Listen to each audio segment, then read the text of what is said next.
स्तुति महिमा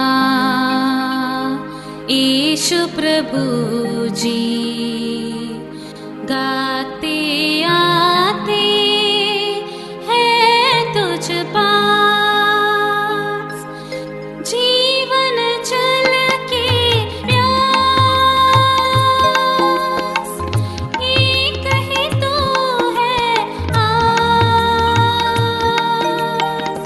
जग निर्माता मुक्तिदाता, जीवन जल देखा,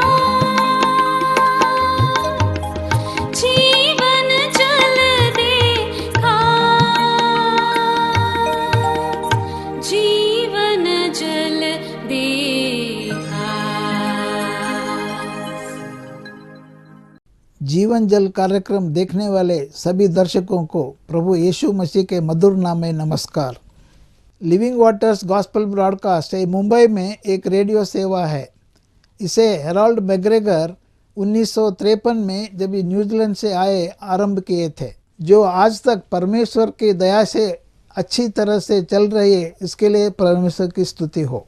इसके अलावा 2013 से टीवी प्रोग्राम भी चालू है, उसके लिए परमेश्वर की स्तुति हो।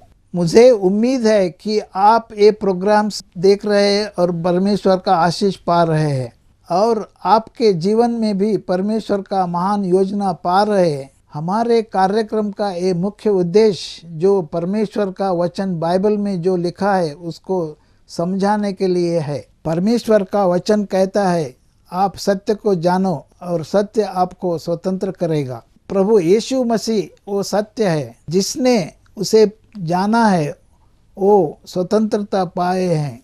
हम वही उसका ही गवाही है, और हमारे जैसे कई लोग यीशु मसीह को पहचाने और स्वतंत्र हो गए हैं। क्या आपने प्रभु यीशु मसीह को आपका उद्धारकर्ता जाना है? जो आप जीवन जल प्रोग्राम निरंतर देखते रहे और आशीष पाते रहे। परमेश्वर आपको आशीष दे। धन्यवाद। जीवन जल कार्यक्रम देखने वाले सभी दर्शकों को जगत के उद्धारकर्ता प्रभु यीशु मसीह के नाम में नमस्कार। यूहन्ना अध्याय 7 पद 37 में पवित्र शास्त्र बाइबल यह कहती है, यीशु ने लोगों को पुकार कर कहा, यदि कोई प्यासा है तो मेरे पास आकर पिए। जो मुझ पर विश्वास करेगा उसके हृदय में से जीवन की जल की धाराएं बह निकलेगी। क्या आप जीवन में प्यासे हैं या सच्चाई की तलाश में हैं? प्रभु यीशु मसीह आपके हर प्यास को बुझाने वाला और आपके हर सवालों का जवाब देने वाला है। आइए आज के सुसंदेश को सुनने से पहले अपने मनों को तैयार करें और इस मधुर संगीत का आनंद उठाएं।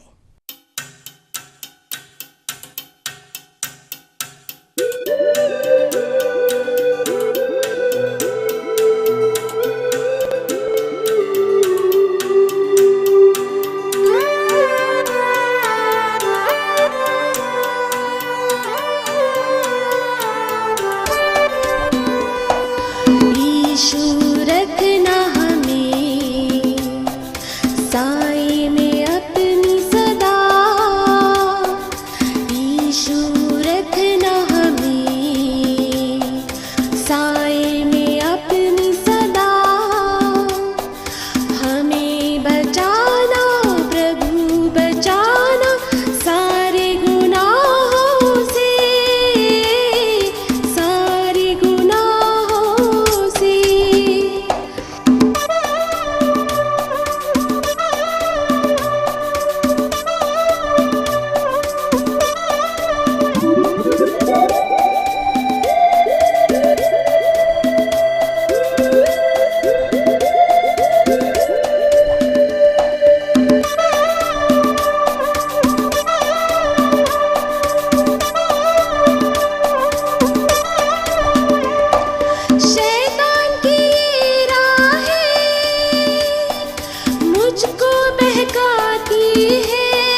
जीवन जल कार्यक्रम देखने वाले सभी दर्शकों को हमारा जय मसीह की। परमेश्वर के वचन को मुझे उम्मीद है कि आप हमेशा देख रहे हैं, सुन रहे हैं और अपने जीवन में लाभ को प्राप्त करते हुए मसीह में यूं ही आगे बढ़ते चले जा रहे हैं। एक बार फिर से मैं उसी विषय को लाना चाहता हूं जो पिछले दिनों में मैंने आरंभ किया था, और वो ये था कि मसीह जीवन की दौड़। पौलुस के अनुसार मसीह जीवन को दौड़ के साथ में तुलना किया गया है। दौड़ने वाले तो बहुत होते हैं, जैसा ही सीटी बजती है तो बहुत सारे लोग भागते हैं, लेकिन कुछ ही देर के बाद में पता चलता है कि उनके मांसपेशी में खिंचाव आ गया है, थक गए हैं, या कोई प्रकार की उलझनें आ गई हैं और वो वहीं पर रुक जाते हैं या धीमा पड़ जाते हैं। लेकिन उनमें से कुछ ऐसे होते हैं जो दौड़ जाते हैं और अपने जी जान से दौड़ते हैं ताकि उस इनाम को वो पा लेते हैं। और पौलुस कहता है कि तुम वैसे ही दौड़ो जैसे कि तुम इनाम को पाओ। यदि हम उन बातों को मसीह जीवन के साथ में तुलना करके देखें तो प्यारो, हम अपने आप को देखते हैं कि कई लोगों के जीवन में मसीह की दौड़ को उन्होंने आरंभ तो किया है, परंतु कई प्रकार की उलझनें उनके जीवन में आ गई है। कई लोगों के जीवन में पैसा बहुत ज़्यादा मायने रखने लगा। अब उनके पास में प्रभु के लिए समय नहीं है। वो अपने आप को उस लालच में फंस गए हैं और वो धीरे धीरे प्रभु से काफ़ी दूर चले गए हैं।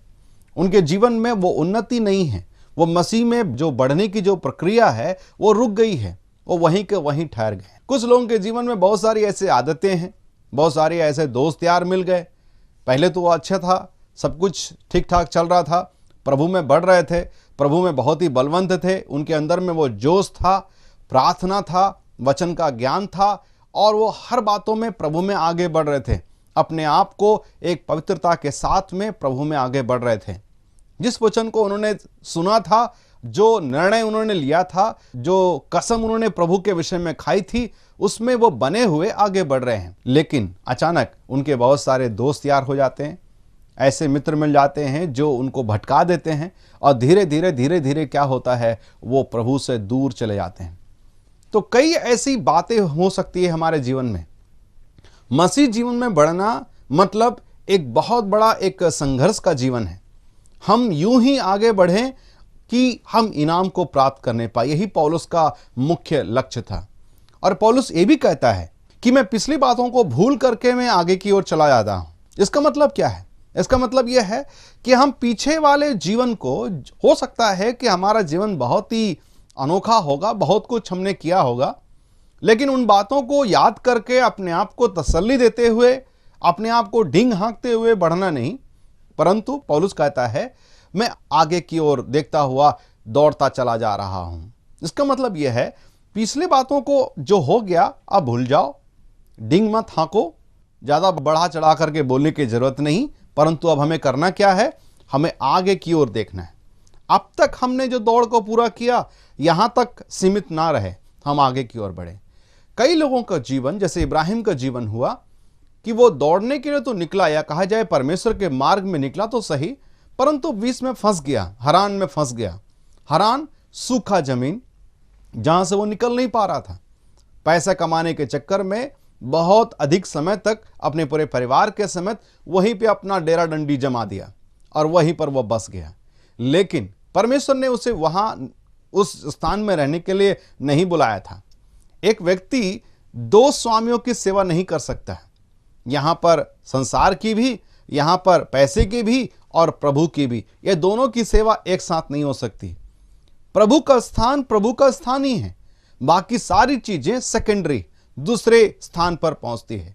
जिसने अपने जीवन में ऐसा लाया है, ऐसा किया है, ऐसे सिद्धांतों को अपना करके जीवन में आगे बढ़ रहा है, उसके जीवन में परमेश्वर के उस आनंद और शांति को वो अनुभव कर पाता है। उतना ही नहीं, वो परमेश्वर की योजना को भी अपने जीवन में पूरा होते हुए देख पाता है। इब्राहिम के जीवन में थोड़ी सी दिक्कत तो आई शुरुआती दिनों में कि वो आगे बढ़ा तो सही, परंतु वो वहीं पर ठहर गया, हरान में काफी समय तक अपने समय को यूं ही गवाता रहा।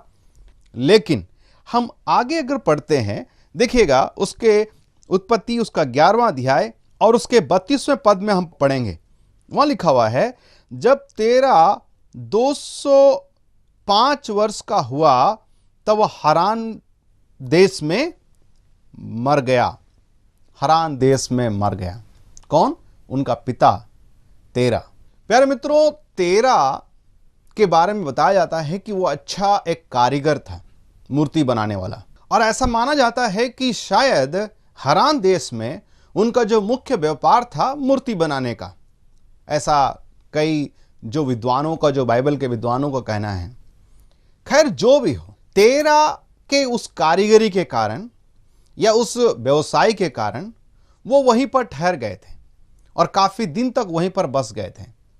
लेकिन इब्राहिम का जीवन विशेष करके परमेश्वर के लिए समर्पित होना चाहिए था, लेकिन अब वो अपने पिता के प्रति समर्पित दिख रहा है। परमेश्वर काफी समय तक बर्दाश्त किया और अंत में पढ़ते हैं तेरह हरान में मर गया। तेरह मर गया। इसका मतलब क्या है? इसका मतलब यह है प्यारे मित्रों, एक बात हमें याद रखना है। अगर एक परमेश्वर का जन परमेश्वर को जानने के बाद, परमेश्वर को समझने के बाद, प्रभु यीशु मसीह को अपने प्रभु करके अंगीकार करने के पश्चात यदि वो कोई दूसरी वस्तु से जो परमेश्वर से ज्यादा वो तवज्जो देता है, उसको प्यार करता है, उसको अपने सिर माथे पर रखता है, याद रखिएगा, अगर परमेश्वर से ज्यादा आप किसी वस्तु से प्यार करते हैं, परमेश्वर बर्दाश्त तो कर रहा है, लेकिन याद रखिएगा दंड की भी आप उम्मीद कर सकते हैं। परमेश्वर उठा लेगा। परमेश्वर ऐसी नौबत किसी के जीवन में लाना नहीं चाहता है। लेकिन याद रखिएगा, तेरह उनका पिता उनके लिए एक बहुत बड़ा एक प्रकार का परीक्षा का एक घड़ी आ गया था कि वो अपने पिता के दिल को भी दुखाना नहीं चाहता और वो वहीं पर बस गया।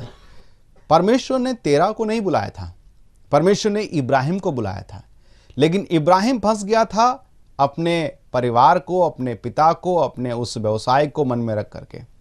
लेकिन परमेश्वर को पता था कि मेरा योजना विशेष करके इब्राहिम के जीवन में है और उसे उस जगह से निकालना है, तो जरूर है उस तेरह को वहाँ से हटाना जरूरी है। मुझे याद आता है एक नाव चलाने वालों का। एक बार की बात है, कुछ लोग बहुत ही शराब पिए हुए थे और वो किसी तरह से डोलते हुए आए और एक नाव में बैठ गए।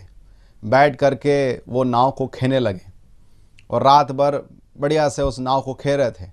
लेकिन जब सुबह हुआ तो उन्होंने अपने आप को उसी किनारे पे पाया जहाँ पर वो नाव पहले खड़ी थी। नाव एक कदम भी आगे नहीं बढ़ी। उनको समझ में नहीं आ रहा था ऐसा क्यों हुआ। उन्होंने तो बहुत मेहनत की, उन्होंने बहुत ही जो पतवार को चलाया था, उन्होंने रात भर खेया था, लेकिन ऐसा होने के बावजूद भी वो नाव आगे क्यों नहीं बढ़ी। जब उन्होंने जानने की कोशिश की तो उनको पता चला कि नाव की जो रस्सी है वो उसी किनारे में रखे हुए खूंटे से बंधी हुई थी और नाव खूंटे से बंधे होने के कारण कितनी भी मेहनत की जाए वो एक कदम भी आगे बढ़ नहीं पा रही थी। यदि नाव को आगे बढ़ना है तो क्या करना पड़ेगा? रस्सी को खोलना पड़ेगा। हाँ प्यारे मित्रों, परमेश्वर ने उस रस्सी को खोल दिया ताकि इब्राहिम आगे निकलने पाए। इब्राहिम आगे बढ़ा। कब? जब तेरह मर गया। देखिए 11वें अध्याय के 32वें पद में हम पढ़ते हैं, इब्राहिम का पिता तेरह मर गया। उसके तुरंत पश्चात 12वें अध्याय के पहले पदों में हम पढ़ते हैं, परमेश्वर ने फिर से इब्राहिम को दर्शन दिया और उसे उसी वादे का और उसी आज्ञा का स्मरण दिलाया जो परमेश्वर ने उसे पहले दिया था। देखिए उसके पदों में हम क्या पढ़ते हैं, यहोवा ने अब्राहम से कहा, अपने देश और अपनी जन्मभूमि, अपने पिता के घर को छोड़कर उस देश में चला जा जो मैं तुझे दिखाऊंगा। ये परमेश्वर इब्राहिम को एक बार फिर से स्मरण दिलाने हेतु उस 12वें अध्याय के पहले पद में हम पढ़ते हैं। जैसा ही हरान में उनका पिता तेरह मर गया, हो सकता है कि ये संभावना जताई जा सकती है कि शायद इब्राहिम जरा दुविधा में पड़ गया होगा। मैं क्या करूं? मैं हरान में रुकूं या अपने देश कसदियों के ऊर नामक जगह पर मैं फिर वापस चले जाऊं, या मैं आगे बढ़ूं? उनके पास कई प्रकार के मन में दुविधाएं होंगी, लेकिन उसी वक्त परमेश्वर जो उसके मन को जानता था, परमेश्वर ने इब्राहिम को फिर से दर्शन दिया और उसको स्मरण दिलाया कि इब्राहिम, मैं चाहता हूं तू अपने मार्ग में आगे बढ़। और क्या कहता है?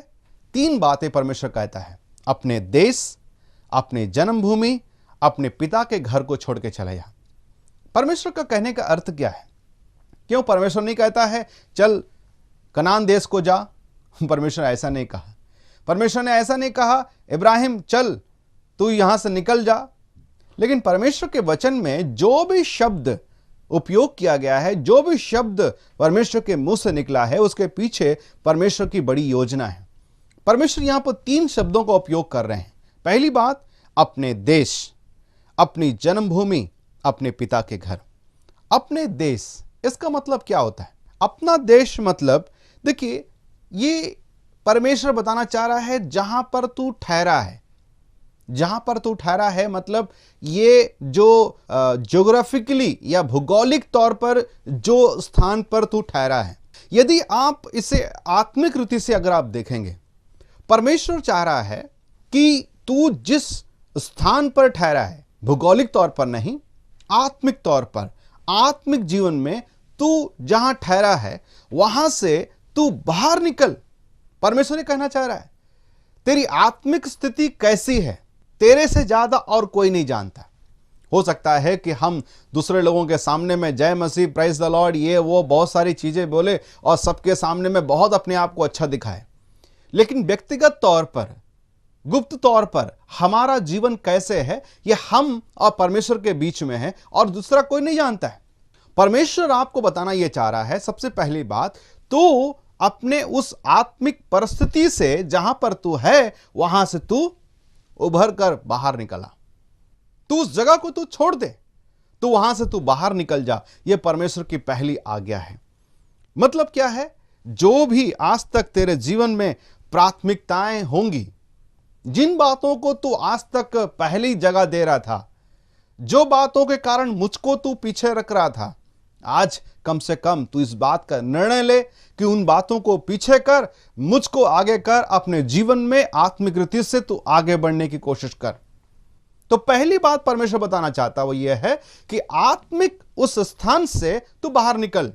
तू अपने देश से बाहर निकल का मतलब होता है कि तू अपने उस आत्मिक परिस्थिति से तू उभर के बाहर निकल। दूसरी बात बताना चाहता है, देखिएगा उसी के पद में लिखा गया है, अपनी जन्मभूमि। अपनी जन्मभूमि मतलब क्या है? जन्मभूमि जहां पर हमारा जन्म होता है ना, जिन लोगों के बीच में हम जन्मते हैं, हमारा जहां भी जन्म होता है वहां पर हमारे बहुत सारे रिश्तेदार होते हैं। हमारा चाचा चाची, भाई बहन, मामा काका, दादा दादी, बहुत बड़ा परिवारों का एक समूह होता है। उतना ही नहीं, बहुत सारे मित्र भी होते हैं जो हमें बचपन से हमें जानते हैं। लेकिन कई बार क्या होता है, मसीह में बढ़ने के लिए जब हम कदम को आगे बढ़ाते हैं, कई बार देखा गया है जिस समाज में हम रहते हैं, जिस जगह पर हम रहते हैं, जिन दोस्त और लोगों के बीच में हम रहते हैं, यही रिश्तेदार, यही मित्र, यही समाज कई बार हमारे बीच में एक रोड़ा बन जाता है। प्रभु में बढ़ने के लिए कई प्रकार की रुकावटें हैं, कई प्रकार की उलझनें हैं। हम उनको रोड़ा बनने दे रहे हैं।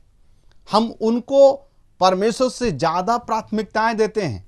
हम सोचते हैं ये मन में, अरे वो क्या सोचेगा, मेरा दोस्त है, बचपन का दोस्त है, वो क्या सोचेगा, वो मेरा चाचा है, मेरा मामा है, मेरा काका है, मेरा दादा है, मेरा मामी है, दादी है, ये है, वो है। अपने परिवार, अपने समाज, अपने अपने अपने घर वालों की बहुत ज़्यादा फिक्र करते हुए कई बार हम समझौता करते हुए जीवन को बिताने लगते हैं। हम परमेश्वर की आज्ञा का अवहेलना कर देते हैं, परमेश्वर की आज्ञाओं को पीछे कर देते हैं। हम उनके मन को तोड़ना नहीं चाहते, हम उनके बारे में ज़्यादा चिंता करने लगते हैं। परमेश्वर की फिक्र हमें नहीं होती है। परमेश्वर के बारे में हम नहीं सोचते हैं कि परमेश्वर मेरे बारे में क्या सोचता है, उनके दिल में कैसा धक्का पहुंचता है, उनके मन में कैसे चोट लगती है, इसके बारे में ज़्यादा कम सोचते हैं। परंतु यही सोचने लगते हैं कि मेरे परिवार वाले लोगों को कैसे लगेगा, ये क्या सोचेगा, वो क्या सोचेगा।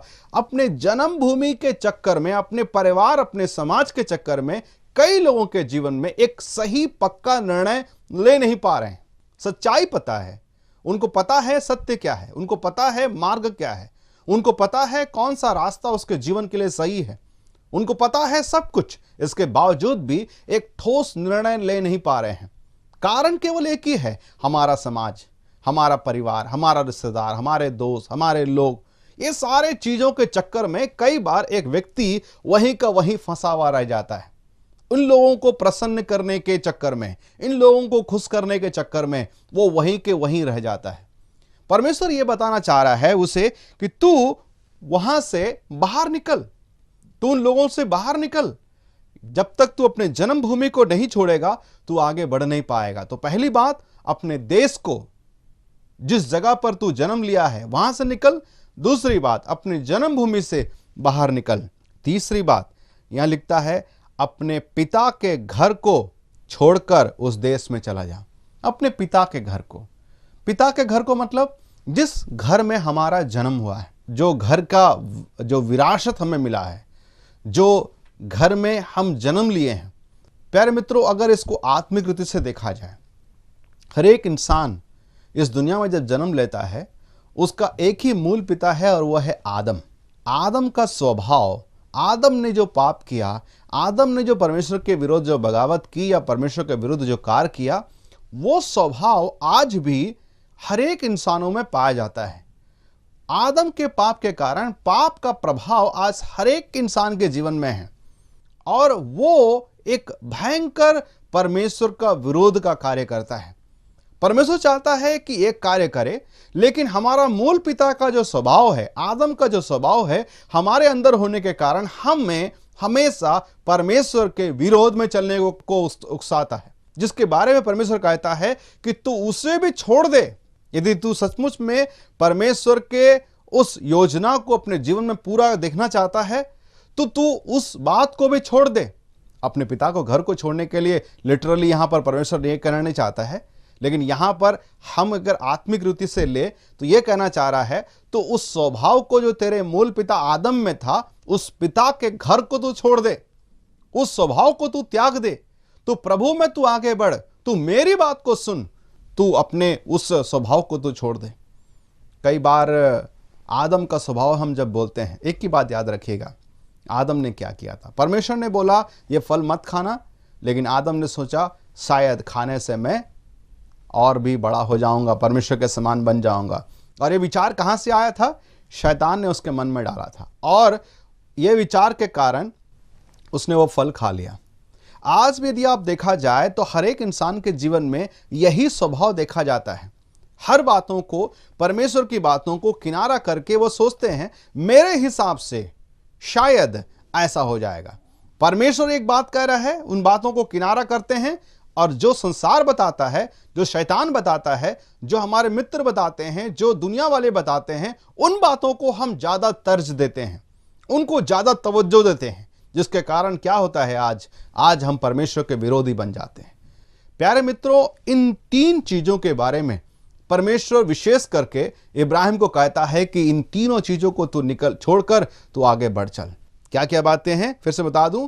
अपने देश को, अपनी जन्मभूमि को, अपने पिता के घर को, इन तीनों चीजों को छोड़कर तू आगे बढ़, तो सचमुच में तेरे जीवन में परमेश्वर की योजना पूरी होगी। प्यारे मित्रों, ये उतना आसान भी होता नहीं है। इन तीनों चीजों को यदि आप अपने जीवन में टटोल करके देखें, यह बहुत बड़ा बंधन है, यह बहुत बड़ा रोड़ा है, यह बहुत बड़ा रुकावट है मसीह जीवन में बढ़ने के लिए। लेकिन परमेश्वर का धन्यवाद हो कि इब्राहिम ने अपने जीवन में एक ठोस निर्णय लिया कि चाहे जो भी हो, मैं अपने जीवन में ये निर्णय लेता हूं कि मैं आगे बढ़ूंगा। उसने वही कार्य किया, अपने देश को, अपने जन्मभूमि को, अपने पिता के घर को छोड़कर वो आगे को बढ़ चला और परमेश्वर के उन योजनाओं को पूरा देखने को पाया। आज इब्राहिम को पूरी दुनिया जानती है। आज इब्राहिम को लोग अपने विश्वास का पिता मानते हैं। 3 कौम के लोग आज इब्राहिम को अपना गुरु मानते हैं। इस्लाम इब्राहिम को अपना गुरु मानते हैं। यदि आप यहूदियों को देखें, वो भी इब्राहिम को अपना एक मूल पिता मानते हैं। मसीही लोग इब्राहिम को अपने विश्वास का पिता मानते हैं। प्यारे मित्रों, ये तब हो सका जब इब्राहिम ने परमेश्वर की आज्ञाओं को माना। हालांकि मुश्किल है, लेकिन असंभव नहीं है। यदि आपने अपने जीवन में आज तक ऐसा अनुभव नहीं प्राप्त किया है, प्यारे मित्रों, मैं बताना चाहता हूँ, यदि आप ऐसा ठोस निर्णय लेते हैं, डेफिनेटली परमेश्वर की उस योजनाओं को अपने जीवन में अनुभव कर पाएंगे। आप यूं ही इन बातों को सुनते रहे, समझते रहे, प्रभु में बढ़ते रहे, और जो भी ऐसे सवाल हो, जो भी ऐसी सुझाव हो, आप हमसे संपर्क कर सकते हैं। हम आपको प्रभु में अगुवाई करने के लिए हम भरसक प्रयास करेंगे। जैसा कि मैंने बताया था, हमारे पास में आपको देने के लिए बहुत सारे ऐसे पुस्तकें हैं जो बाइबल के आधारित है। उन किताबों को हम आपको मुफ्त में देना चाहते हैं। यदि आपको बाइबल पढ़ना है, बाइबल को समझना है, आप संपर्क कर सकते हैं हमारे दिए गए पते पर, ताकि हम आपको ऐसे किताबों को मुफ्त में मुहैया करा पाएँ। परमेश्वर आप सभी को आशीष दे। देखने के लिए फिर से एक बार बहुत बहुत धन्यवाद। जय मसीह की। क्या परमेश्वर ने आज इन वचनों के द्वारा आपसे बातें किया है, या आप इस विषय में अधिक जानकारी प्राप्त करना चाहते हैं, या प्रार्थना के विषय को बांटना चाहते हैं, तो निसंदेह हमसे संपर्क करें। हमारा पता है living waters Gospel Broadcast, Nav Bhavna 422 SVS road, post box number 1916 Prabha Devi 400025। प्रार्थना एवं मुफ्त बाइबल कोरस्पॉन्डिंग कोर्स के लिए हमें संपर्क करें या अपना नाम और पता SMS कर सकते हैं। हमारा मोबाइल नंबर है 0989258074। हमारा ईमेल ID है gospelbroadcast@yahoo.com। Website address www.lwgb.org। जीवनजल कार्यक्रम को हर सोमवार शाम 6 बजे, हर बुधवार शाम 6:30 बजे और हर शनिवार सुबह 8 बजे आप इसी चैनल पर देख सकते हैं। नमस्कार।